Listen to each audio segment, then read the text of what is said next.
Hello and welcome back. Let's start the session and discuss the today's question. So today's question is also from graphical method.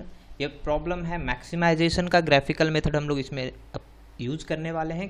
Question क्या बोल रहा है वो देख लेते हैं. Maximise z equals to 3x1 plus 2x2 subjected to the given constants are -2x1 plus 3x2 is less than और equal to 9. The second constant is 3x1 minus 2x2 is less than or equal to minus 20, whereas x1 comma x2 should be greater than or equal to 0. जैसा कि मैंने पिछले class में बताया था, पिछले question में बताया था, इसको हम लोग बोलते हैं non negativity constant. Non negativity constant, right. और ये है हमारा एक्चुअल गिवन कंस्टेंट्स. तो इन चारों को हमको फॉलो करना है. दो यहाँ पे, एक x1 should be greater than equal to 0 और एक x2 should be greater than और इक्वल टू 0. इसके लिए क्या यूज़ करने जा रहे हैं हम लोग? यूज़ करने जा रहे हैं ग्राफिकल मेथड. तो ग्राफिकल मेथड में मैंने बताया था क्या करते हैं. सबसे पहले हम लोग कंस्ट्रेंट को एज ए इक्वेशन लेके चलते हैं और उसको हम लोग क्या करते हैं, लाइन ड्रॉ करते हैं. एक स्ट्रेट लाइन का इक्वेशन इसको मानेंगे और फिर क्या करेंगे, इस लाइन को ड्रॉ करेंगे. तो इसके करस्पॉन्डिंग हम लोग मान लेंगे लाइन 1 और इसके करस्पॉन्डिंग लाइन 2. दैट इज हम लोग क्या मान रहे हैं, 2x1 plus 3x2 is equal to 9. एक हमने ये माना L1, दूसरा हमने माना क्या, 3x1 minus 2x2 is equal to minus of 20, right. इसको आप मॉडिफाई भी कर सकते हो, कोई फर्क नहीं पड़ता. मॉडिफाई कर दोगे तो क्या हो जाएगा, यहाँ पे दोनों तरफ -1 से मल्टीप्लाई कर दो, हो जाएगा ये -3x1 प्लस 2x2. और जैसे ही मैंने -1 से मल्टीप्लाई किया, साइन चेंज हो जाएगा इनइक्वलिटी का और ये हो जाएगा ग्रेटर देन और इक्वल टू 20, ग्रेटर देन और इक्वल टू 20. तो यहाँ पे देखो माइनस कॉमन लोगे, यही इक्वेशन आने जा रहा है, यही इक्वेशन आने वाला है, यही इक्वेशन आने वाला है. तो आप ऐसे कर सकते हो या फिर आप ये वाले को भी ले सकते हो, राइट. तो इसको आप मॉडिफाई कर सकते हो. तो चलिए मॉडिफाइड लेकर के ही चलते हैं. मॉडिफाइड मैंने क्या हो गया, ये -3x1 plus 2x2 is equal to 20. इसको हमने माना लाइन 2. इसको क्या माना, लाइन 2. अब हम लोग को चाहिए 2 पॉइंट, ताकि हम लोग इसको क्या कर सकें, ड्रॉ कर सकते हैं इस स्ट्रेट लाइन को. तो स्ट्रेट लाइन को ड्रॉ करने के लिए हमें चाहिए 2 पॉइंट. तो ये 2 पॉइंट हम लोग ढूंढने की कोशिश करते हैं. क्या करेंगे, पहले एक बार हम लोग x1 को 0 पुट कर देंगे, एक बार x2 को 0 पुट कर देंगे. क्यों हमें 2 ही पॉइंट चाहिए, क्योंकि 2 पॉइंट से आप एक स्ट्रेट लाइन को ड्रॉ कर सकते हैं. सपोज कीजिए एक पॉइंट यहाँ मिला, एक पॉइंट यहाँ. सिंपली हम लोग क्या करेंगे, इन दोनों को जोड़ देंगे, ये रहा मेरा स्ट्रेट लाइन, है ना. इसीलिए केवल 2 पॉइंट ही हम लोग यहाँ पे ढूंढ रहे हैं. तो एक बार x1 को 0 कीजिए. x1 को मैंने किया 0 L1 वाले इक्वेशन में. तो x1 को 0 पुट कर दीजिएगा तो क्या हो जाएगा, 0 plus 3x2 equals to 9. That is आपका ये आ जाएगा x2 इक्वल्स टू 3. एक बार x2 को 0 करिए. x2 को 0 किया तो क्या हो जाएगा, x1 equals to -9/2 that is -4.5, -4.5, right. -4.5 इतना ही होगा, इतना ही होगा, राइट. इसके बाद इसके लिए हम लोग फिर वही चीज़ करने वाले हैं. क्या करने वाले हैं, 2 पॉइंट ढूंढने वाले हैं.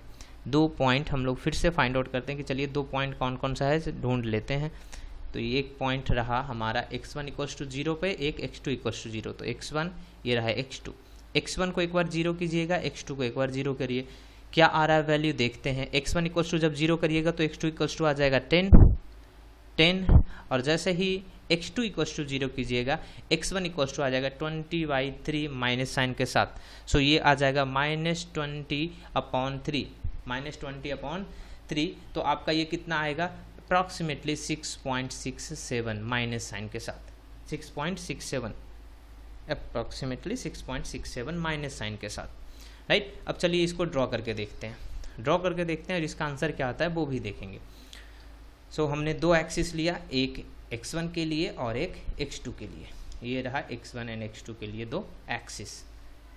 इसको हमने माना x1, इसको माना x2, x1 and x2.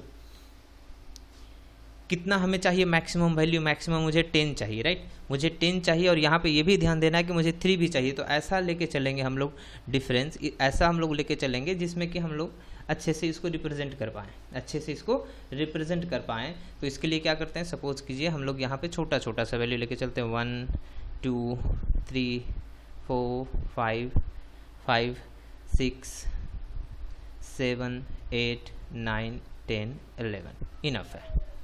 Similarly positive में मुझे चाहिए था 10, राइट इसका, तो इसको हम लोग लेके चलते हैं 1 2 3 4 5 6 7 8 9 10 11। सपोज कीजिए मैंने 11 तक लेके चला, मैं 11 तक लेके चल रहा हूँ। ध्यान यहाँ पे ये रखिएगा कि इक्वी डिस्टेंस रहे, इक्वी डिस्टेंस है, ताकि देखने में भी अच्छा लगे और आप एक्यूरेट आंसर भी कर पाओ। सिमिलरली इधर लेके चलते हैं 1 2 3 4 5 6 7 8 9 इनफ है। सबको यहाँ पे पॉइंट आउट कर दीजिए, नीचे वाला नहीं भी करेंगे तो चलेगा, क्योंकि मुझे माइनस में यहाँ पे नहीं दिख रहा है x2 का वैल्यू, तो यहाँ पे नीचे मैं नहीं कर रहा। क्या हो जाएगा, वैल्यूज़ लिख लेते हैं यहाँ पे 1 2 3 4 5 6 7 8 9 10 11, राइट 11।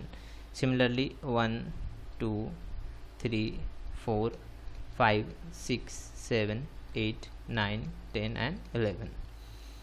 -1 -2 -3 -4 -5 -6 -7 -8 -9 इनफ है। इतना से ज़्यादा मुझे ज़रूरत नहीं होने वाला है, राइट। तो पहला लाइन को ड्रॉ करते हैं। पहले लाइन के लिए पॉइंट क्या क्या है, 0,3 0,3। पहले देखते हैं 0,3 कहाँ पे है, 0 0 यहाँ पे इस लाइन पे आएगा, x1 का वैल्यू 0,3, दैट मीन्स ये वाला पॉइंट 0,3, ये क्या है 0,3 पॉइंट, 0,3 पॉइंट। दूसरा पॉइंट क्या है, -4.5 दैट इज ये है आपका 1 2 3 4, यहाँ पे बीच में कहीं पे, ये बीच में कहीं पे आ रहा है वो पॉइंट, बीच में कहीं पे वो पॉइंट आ रहा है। तो चलिए इन दोनों पॉइंट से होते हुए एक लाइन को हम लोग क्या करेंगे, ऐसे करके ड्रॉ करते हैं। ये रहा वो मेरा लाइन, ये वो रहा लाइन। इसके बाद क्या करेंगे, दूसरा जो लाइन है उसको ड्रॉ करते हैं। दूसरा लाइन क्या है, दूसरा लाइन के बारे में हमको पता है क्या है, पॉइंट 0,10, तो 0,10 ये रहा वो 0,10। इसके बाद क्या है, -6.67, 6.67 हाफ से ज़्यादा हो जाएगा इधर, मैंने 6.67 का पॉइंट यहाँ पे लिया और इन दोनों को क्या किया, मिला दिया। ये रहा वो लाइन, है ना, ये रहा वो लाइन। तो देखिए आपके पास 2 आ गए हैं, 2 आ गए हैं। चलिए इसको ज़्यादा इतना तक ही रखते हैं, देखने में अच्छा लगेगा। चलिए हमें क्या पता है कि फर्स्ट क्वाड्रेंट में आएगा, कैसे पता है, क्योंकि x1 should be greater than और इक्वल टू 0, दैट मीन्स ये रहेगा इस तरफ में। किस तरफ में, इस तरफ में, ये रहा इसका reason. x2 should be greater than और इक्वल टू 0, मतलब कि ये भी रहा ऊपर की ओर। ये दोनों बोल रहा है कि मुझे रहना है फर्स्ट क्वाड्रेंट में। इन्होंने ही रिस्ट्रिक्ट कर दिया आपको कि फर्स्ट क्वाड्रेंट से बाहर नहीं जाना, आपको बाहर नहीं जाना है। अब बारी बारी से देख लेते हैं, ये है कौन सा लाइन, ये है line N1, this is line L1, और ये है line L2, this is line L2।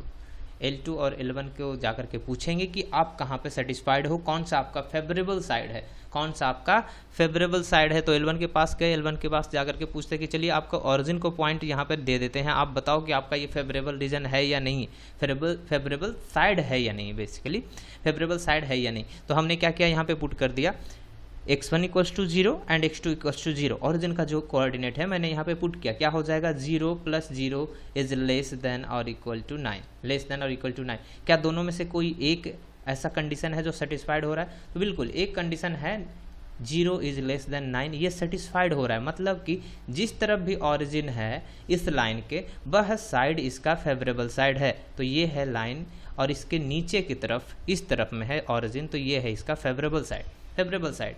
Similarly L2 से पूछते हैं जाकर के आपका कौन सा फेवरेबल साइड है, तो इसके लिए फिर से ऑरिजिन का पॉइंट रखते हैं। ऑरिजिन का पॉइंट जैसे ही हमने रखा तो यहाँ पे क्या हो जाएगा, देखिए यहाँ मॉडिफाइड है, 0 + 0 इज ग्रेटर देन और इक्वल टू 20। क्या 0 ग्रेटर देन और इक्वल टू 20 में कोई एक कंडीशन को सेटिस्फाई कर रहा है? क्या 0 20 से बड़ा है? नहीं। क्या 0 20 के इक्वल है? नहीं। मतलब दोनों का दोनों कंडीशन यहाँ पे सेटिस्फाइड नहीं कर रहा है। मतलब कि जिस तरफ भी ऑरिजिन है वह इस लाइन का फेवरेबल साइड नहीं है, उसका अपोजिट साइड आप इसका फेवरेबल होगा। तो कौन सा वो अपोजिट साइड है? ये। तो ये है इसका फेवरेबल साइड। अब देखते हैं इन सभी के सभी को फॉलो करता हुआ क्या कोई एक रीजन मिलता है क्या। इसके अनुसार देखते हैं पहले। तो इसके अनुसार कौन सा रीजन चाहिए इसको? ये वाला। इसको ये फेवरेबल रीजन है। फेवरेबल रीजन की बात कर रहा हूँ, फिजिबल रीजन नहीं, फेवरेबल रीजन। अब क्या हम लोग इस तरफ आ सकते हैं सेकंड क्वाड्रेंट में? नहीं। क्यों? क्योंकि x1 should be greater than और इक्वल टू 1। तो इसलिए मुझे इधर ही रहना है और इस लाइन के भी नीचे नहीं आ सकते x1 के। क्यों? क्योंकि x2 should be greater than और इक्वल टू 0। तो ये रहा वो फेवरेबल साइड इनके अनुसार, फेवरेबल साइड L1 के अनुसार और x1 x2 के अनुसार। अब L2 से पूछते हैं कि आपका बताओ कौन सा रीजन है। तो ये बोल रहे हैं कि मुझे इधर रहना है। अब इसके इस साइड भी आप नहीं आ सकते हो, इतना ही ये रीजन है। इधर जहाँ पे तक ये जाए ये आपका इसका फेवरेबल रीजन है, फेवरेबल रीजन, फिजिबल नहीं बोल रहा हूँ। इस लाइन L2 का केवल लाइन L2 का क्या दोनों line plus non negativity constant कोई कॉमन रीजन में सेटिस्फाइड हो रहे हैं? क्या कोई एक ऐसा कॉमन रीजन है जिसमें सभी के सभी एग्री कर रहे हैं? सभी के सभी एग्री कर रहे हैं। अब ये तो पार्टी है नहीं कि वो लोग बोलेंगे चलिए म्यूचुअल अंडरस्टैंडिंग कर लेते हैं फिलहाल के लिए, बाद में हट जाएंगे। ऐसा तो पॉसिबल है ना, या तो हाँ या तो ना, है ना। या तो वो फेवरेबल रीजन होगा या फिर नहीं होगा। इनका बस सीधा हिसाब किताब है। तो यहाँ पे देख सकते हैं हम लोग कि कोई एक ऐसा रीजन नहीं है जिसमें कि सभी के सभी कंस्टेंट आपस में एग्री कर रहे हैं, आपस में एग्री कर रहे हैं। सभी का सभी जो है वो अलग अलग रीजन में सेटिस्फाइड कर रहे हैं। ये बोल रहे हैं मुझे ये चाहिए, ये बोल रहा है मुझे ये चाहिए। तो भाई साहब कोई एक कॉमन रीजन हमें नहीं दिख रहा है यहाँ पे। तो हम लोग क्या बोल देंगे कि चूंकि इस प्रॉब्लम का कोई भी फिजिबल रीजन एग्जिस्ट नहीं करता, चूंकि इसका कोई कॉमन फिजिबल रीजन एग्जिस्ट नहीं करता, since here for the given constraints no feasible reason exists, so there will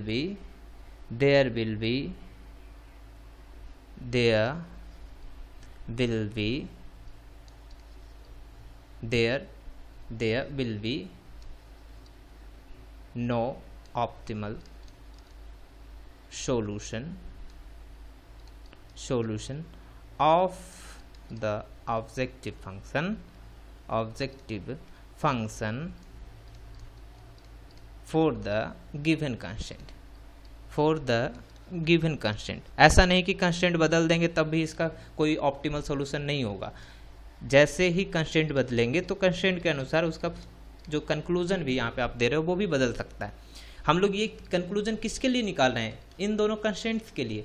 जब ये दोनों कंस्टेंट है तब ये हमारा इक्वेशन ऐसा आ रहा है, तब हम लोग ये बोल पा रहे हैं। अगर कंस्टेंट बदलेगा तो हो सकता है कि इसका फिजिबल रीजन मिल जाए, हो सकता है इसका ऑप्टिमल सॉल्यूशन मिल जाए, हो सकता है इसका मैक्सिमम सॉल्यूशन मिल जाए। होप कि आपको ये समझ में आया हो। अगर समझ में आया है तो चैनल को सब्सक्राइब करने के लिए दोस्तों को भी बोलिए और साथ ही साथ इसको शेयर कीजिए ताकि हम लोगों को इनकरेजमेंट मिले। बाकी तो आप पे है, right. Thank you for watching, have a great day, bye bye and take care.